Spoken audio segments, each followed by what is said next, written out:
अम्बागढ़ चौकी ब्लॉक के संसारगढ़ में एक 5 वर्षीय बालक अज्ञात बीमारी से जूझ रहा है। 5 वर्षीय बालक जन्म से ही इस बीमारी का शिकार हो गया है।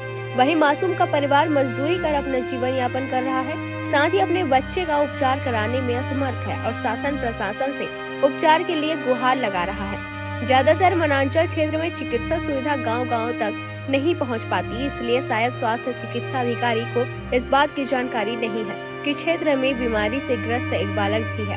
ब्लॉक के ग्राम परसा टोला के आश्रित ग्राम संसारगढ़ में रोजी मजदूर करने वाले किरंगे के 5 वर्षीय पुत्र को जन्मजात बीमारी ने जकड़ लिया है। पिता ने बताया है कि वे अपने पुत्र को इलाज के लिए राजनांदगांव लेकर गया था, लेकिन आर्थिक स्थिति के कारण इलाज ठीक तरीके से नहीं हो पाया।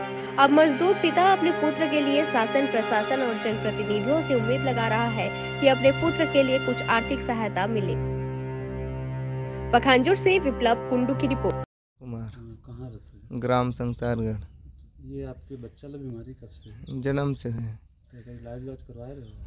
हाँ, एक दो रोजी मंजूरी खेती किसानी है। तो इलाज कराना चाहते हो? जी। शासन से कुछ मदद मिल रही तो आप मन करवाओ। हाँ जी।